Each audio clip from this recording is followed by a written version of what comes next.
Welcome back friends. اب عالم ارواح میں دکھایا جاتا ہے کہ گروپ انتہائی سرد اور خوفناک جگہ یعنی کہ انجسٹس ہیل سے گزر رہا ہے، جہاں ان لوگوں کو سزا دی جاتی ہے جو ناانصافی کرتے تھے۔ کم ہمیشہ مددگار اور بے حد دلیر رہا ہے، اسی وجہ سے اسے یہاں بغیر کسی مقدمے کے گزرنے کی اجازت مل جاتی ہے۔ لیکن اچانک گول نامی شخص کی لعنت کے اثرات کے باعث ان کے پیچھے برف کے تودے گرنے لگتے ہیں۔ وہ تیز دوڑ لگاتے ہیں تاکہ کیبل کار پر پہنچ سکیں۔ کار تھوڑے لمحوں کے لیے زور زور سے لرزتی ہے، مگر وہ بچ کر نکلنے میں کامیاب ہو جاتے ہیں۔ راستے میں لی کم کو بتاتی ہے کہ یہ برف میں جمے ہوئے روحیں وہ لوگ ہیں جن کے دل سرد تھے، وہ کبھی ضرورت مندوں کی مدد نہیں کرتے تھے۔ لی مزید بتاتی ہے کہ گارڈینز کو اپنی پچھلی زندگی کی یادیں نہیں ہوتی۔ جب گینگ ریم سو ہونگ کی لاش نکالنے لگتا ہے تو گاڑی پھر سے لرزنے لگتی ہے اور ایک کیبل ٹوٹ جاتی ہے۔ لی تقریباً نیچے گر جاتی ہے، مگر ہے بر وقت اسے پکڑ لیتا ہے، لیکن اب خود ہے بھی پھسلنے لگتا ہے۔ کم فوراً ٹوٹی ہوئی کیبل پکڑ کر نیچے اترتا ہے گارڈینز کو بچانے کے لیے، اور اعلان کرتا ہے کہ وہ آخر کار دوبارہ جنم لینا چاہتا ہے، صرف اپنی ماں کے ساتھ رہنے کے لیے، کیونکہ وہ اب اکیلی ہے۔ پھر ہے اچانک گینگ ریم کے پاس آتا ہے اور اسے ڈانٹتا ہے کہ وہ لاش نکالنے کے بجائے اسے کیوں تباہ کر رہا ہے، کیونکہ اس کی وجہ سے مرنے والی دنیا میں گڑبڑ ہو رہی ہے۔ اس کے بعد عالم ارواح میں اصولوں کی بات کرتے ہوئے ہے اپنی تلوار سے گینگ ریم پر حملہ کر دیتا ہے، لیکن گینگ ریم آسانی سے تمام وار روک لیتا ہے اور ہے کو پیچھے دھکیل دیتا ہے۔ اسی دوران پارک وون کو قائل کرنے کی کوشش کر رہا ہوتا ہے کہ وہ چھٹی لے لے، اس سے پہلے کہ اعلیٰ حکام اس سے پوچھ گچھ شروع کر لیں، اور گول انہیں ڈرانے کے لیے ان کے آس پاس گھوم رہا ہوتا ہے۔ بعد میں گینگ ریم وون کا پیچھا کرتا ہے اور ایک کلب میں پہنچتا ہے، جہاں وہ دیکھتا ہے کہ گول وون کے اوپر ڈسکو بال پر کانپ رہا ہے۔ گول گرنے ہی والا ہوتا ہے تو گینگ ریم سو ہونگ کو کلب سے باہر بھگاتا ہے اور ایک دروازہ کھول کر اسے اس سے دھکیل دیتا ہے۔ پھر دونوں ہوا میں تیرتے نظر آتے ہیں۔ کچھ جھگڑے کے بعد سو ہونگ گینگ ریم کو جھٹکا دیتا ہے اور ایک ٹاور پر چھلانگ لگاتا ہے۔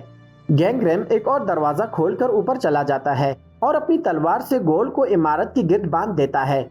جب گینگ ریم بدلے کی بات کرتا ہے تو سونگ ہونگ بتاتا ہے کہ وہ اپنے بھائی سے ناراض نہیں، بلکہ اسے اس لیے غصہ ہے کیونکہ اسے زندہ دفن کر دیا گیا تھا۔ گینگ ریم کو یاد آتا ہے کہ اس کا اپنا باپ بھی زندہ تھا، مگر لاشوں کے انبار تلے مر گیا تھا۔ پھر سو ہونگ ٹاور کی بجلی سے کھیلتا ہے اور پورے شہر کی بجلی جاتی ہے۔ اسی دوران وون پارک سے ملتا ہے اور اعتراف جرم کرنے کا ارادہ ظاہر کرتا ہے، مگر پارک اسے منع کرتا ہے کیونکہ اس کا مطلب اس کی نوکری کا خطرہ ہوگا۔ اس کے بعد عالم ارواح میں گروپ ہیونلی پیسیج سے گزر رہا ہے، جو بیٹریل ہیل کی راہ ہے، جہاں وہ روحیں قید ہوتی ہیں جنہوں نے وفاداری سے دغا کی ہوتی ہے، آئینوں میں بند اور تباہ ہو جاتی ہیں۔ بیٹریل دیوی صرف خوبصورت اور نیک دغا کو معاف کرتی ہے، جیسا کہ بے خود یا حق پر مبنی دغا، جس کا مطلب ہے کہ نیک شخص کم کو بھی اس سطح سے مفت گزرنے کی اجازت ملتی ہے۔ جب وہ کھلے میدان میں پہنچتے ہیں، گینگ ریم واپس آتا ہے اور بتاتا ہے کہ سونگ ہونگ نے اپنے بھائی کو بھول گیا تھا، کیونکہ کم نے ہائی اسکول مکمل کرنے کے بعد اپنی فیملی سے دوبارہ رابطہ نہیں کیا، صرف پیسے بھیجے۔ کم گینگ ریم سے التجا کرتا ہے کہ وہ اپنے بھائی کی روح کو تباہ نہ کرے، جبکہ وون کم کی ماں کے لیے لاش کی جگہ کا نقشہ چھوڑ دیتا ہے۔ آخر کار گروپ ویلنس ہیل کے دروازے پر پہنچتا ہے، جسے ویکیوم سنگ ہول کہا جاتا ہے۔ اس کی گہرائی روح کے جرائم کی شدت پر منحصر ہے۔ کم ایک مثالی شخص ہونے کی وجہ سے زیادہ گہرائی میں نہیں جانا چاہتا، لہٰذا ہے اسے دھکیل دیتا ہے اور گارڈینز اس کے پیچھے چلتے ہیں۔ دکھایا جاتا ہے کہ زندہ دنیا میں گینگ ریم وون کو خود کو مٹاتے ہوئے پاتا ہے۔ سو ہونگ بھی یہ دیکھتا ہے اور گینگ ریم سے وون کو بچانے کی درخواست کرتا ہے، وعدہ کرتے ہوئے کہ جو بھی مانگا جائے وہ کرے گا۔ کم کی مدد کی امید میں گینگ ریم رسی کاٹ کر وون کو بچا لیتا ہے، مگر زندہ دنیا میں مداخلت کی وجہ سے کم ایک بڑے پتھر پر تیزی سے گرتا ہے، جو جھک جاتا ہے اور کم دوبارہ گرتا ہے۔ کم گرتی ہوئی لی کو پکڑ لیتا ہے، پھر سے اپنے جسم کو ڈال کے طور پر استعمال کرنے کے لیے تیار۔ پھر سو ہونگ گینگ ریم کو کہتا ہے کہ وہ ان کو بتائے کہ اس نے کچھ غلط نہیں کیا اور ماضی پر رونا بند کر دے۔ جیسے ہی وون سکون پاتا ہے، گرتا ہوا عمل رک جاتا ہے اور ٹیم محفوظ ہو جاتی ہے۔ بعد میں کم کو عدالت میں پیش کیا جاتا ہے، جہاں ظاہر ہوتا ہے کہ جب وہ نوجوان تھا اس نے کمزور سو ہونگ کو مارا تھا جب ان کی ماں سو رہی تھی اور کبھی معذرت نہیں کی۔ حقیقت میں اس لڑائی کے بعد ہی کم بھاگ گیا تھا اور کبھی واپس نہیں آیا۔ ویلنس کا خدا کم کو مجرم قرار دیتا ہے اور فرش کے نیچے دراڑ پڑ جاتی ہے جہاں ہزاروں مایوس روحیں دکھائی دیتی ہیں۔ ہے ایک دروازہ کھولتا ہے تاکہ گینگریم سے بات کرے جو اس وقت سونگ ہونگ کی لاش نکال رہا تھا۔ گینگریم انہیں مشورہ دیتا ہے کہ وہ مشترکہ مقدمے کی درخواست کریں اور لی یہ درخواست کر دیتی ہے۔ اس کا مطلب ہے کہ اگلی عدالت میں اگر کم کو قصوروار پایا گیا تو اسے دوہری سزا ملے گی اور اس کے گارڈینز کے حقوق چھین لیے جائیں گے۔ خدا اس معاہدے پر راضی ہو جاتا ہے، لہٰذا اب ٹیم کو ایٹرنل ڈیزرٹ سے گزرنا ہوگا جہاں وہ فلیل ایمپٹی ہیل تک پہنچیں گے۔ ادھر گینگریم سو ہونگ کی لاش تباہ کر دیتا ہے تاکہ وہ اب گول نہ رہے، مگر اس کی روح کو اب اپنے گھر 3 بار جانا ہوگا اس سے پہلے کہ وہ آگے بڑھے۔ راستے میں سو ہونگ بتاتا ہے کہ مقدمے میں جو لڑائی ہوئی وہ اس لیے شروع ہوئی تھی کیونکہ وہ جاگا تھا اور دیکھا تھا کہ کم اپنی ماں کے منہ پر تکیہ رکھ کر اسے سانس روکنے کی کوشش کر رہا ہے۔ اسی وقت لی یہ یاد دیکھتی ہے اور کم سے پوچھتی ہے کہ کیا اس نے اپنی ماں کو مارنے کی کوشش کی تھی۔ کم بتاتا ہے کہ اس نے اپنی پوری فیملی کو مارنے کا ارادہ کیا تھا کیونکہ ان کے لیے کوئی امید نہیں تھی۔ وہ خود کو مٹانے کے لیے اسٹوڈیوز بھی تیار کر چکا تھا۔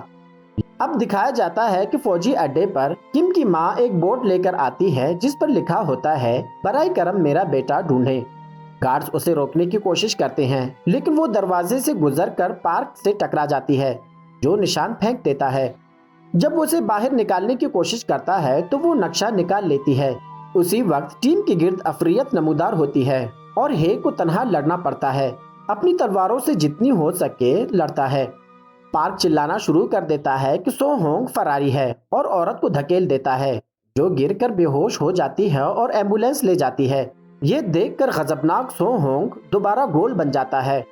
وہ گینگریم کو اتنی زور سے دھکا دیتا ہے کہ ایک زلزلہ سا پیدا ہو جاتا ہے جو پوری فوجی اڈے کو زمین پر گرا دیتا ہے اور عالم ارواح میں ریت کا طوفان پیدا کر دیتا ہے۔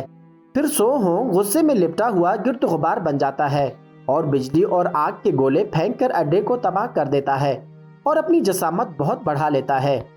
گینگریم پورے علاقے میں ٹیلی پورٹ کر کے ہر فوجی کو بچانے کی کوشش کرتا ہے سوائے پارک کے جو ایک ٹرک تک دوڑتا ہے۔ پارک ٹرک لے کر بھاگنے کی کوشش کرتا ہے مگر گرد غبار ٹرک کو اٹھا لیتا ہے اور سو ہونگ اسے تباہ کرنے کے لیے مار دیتا ہے۔ پارک ٹرک سے گر جاتا ہے تو گینگریم چھلانگ لگا کر اسے پکڑنے کی کوشش کرتا ہے مگر آنے والے ٹرک کے دھکے سے وہ پھینک دیا جاتا ہے۔ بجلی پارک کو مارتی ہے اور وہ بے ہوش ہو جاتا ہے تاکہ سو ہونگ اسے پکڑ سکے۔ مایوس گینگریم ہے کو پکار رہا ہوتا ہے جو اچانک نمودار ہوتا ہے اور گرد غبار کے بیچ کود کر پارک کو بچا لیتا ہے۔ اب عالم ارواح میں کم لی کو دھکا دیتا ہے کیونکہ وہ ایک دلدل میں ڈوب رہا ہوتا ہے۔ جب سو ہونگ گینگریم اور پارک پر حملہ کرنے والا ہوتا ہے تو ہے دروازے سے لی کی بے حد درد بھری آواز سنتا ہے اور جب وہ اپنے بھائی کو مکمل طور پر ڈوبتا دیکھتا ہے تو وہ رک جاتا ہے۔ یہ غمزدہ توجہ گینگریم کو موقع دیتی ہے کہ وہ سو ہونگ کو اپنی تلوار سے مارے جو اسے دوبارہ معمول کی روح میں بدل دیتا ہے۔ اب دکھایا جاتا ہے کہ ریگستان میں چٹانی ڈھانچے زمین سے ابھر آتی ہیں اور کم محفوظ طریقے سے کیچڑ سے نکل آتا ہے۔ موت کا خدا جو کنگ یمرا بھی ہے فوراً کم کو قصوروار قرار دیتا ہے کہ اس نے اپنی ماں کو قتل کرنے کی کوشش کی۔ جب لی کم کی حمایت کرتا ہے تو یمرا بتاتا ہے کہ اس رات ماں صرف سونے کی ناٹک کر رہی تھی، وہ چاہتی تھی کہ اس کے بچے ایک معمول کی زندگی گزاریں بغیر اس کے کہ وہ اس کی دیکھ بھال کریں، اس لیے وہ بیٹے کو قتل کی اجازت دیتی۔ کم یہ سن کر ٹوٹ جاتا ہے بلکہ گھٹنوں کے بل گر جاتا ہے اور مان لیتا ہے کہ سزا کا مستحق ہے۔ جب استغاثہ سزائے موت پڑھنا شروع کرتا ہے تو ریگستان منہدم ہونے لگتا ہے اور ایک آواز سنتے ہیں جو کہتی ہے ماں۔ پتہ چلتا ہے کہ سو ہونگ نے پورٹل کے ذریعے یہ سب دیکھا تھا اور گینگریم سے درخواست کی تھی کہ وہ اسے ماں کے خوابوں میں جانے دے۔ سو ہونگ اپنی نئی شاندار چادریں دکھاتا ہے اور بتاتا ہے کہ وہ جنت میں استغاثہ کا کام کرنے لگا ہے، اسی لیے اب وہ اسے مل نہیں سکتا۔ وہ روتا ہے، بتاتا ہے کہ کم نے اپنی پوری زندگی ان کے لیے محنت کی اور ماں سے بھائی کو معاف کرنے کو کہتا ہے، لیکن وہ جم جاتا ہے جب ماں بولتی ہے۔ ماں کہتی ہے کہ اس کے بیٹوں نے کچھ غلط نہیں کیا اور سب اس کی اپنی غلطی تھی کہ وہ ایک ماں کے طور پر ناکام رہی، تو وہ معذرت کرتی ہے اور اسے گلے لگا لیتی ہے۔ یہ سب دیکھ کر کم کا دل ٹوٹ جاتا ہے۔ یمرا وضاحت کرتا ہے کہ زندہ دنیا میں معاف کی گئی گناہ کو بعد از زندگی میں سزا نہیں دی جا سکتی، اس کا مطلب ہے کہ کم بے گناہ ہے۔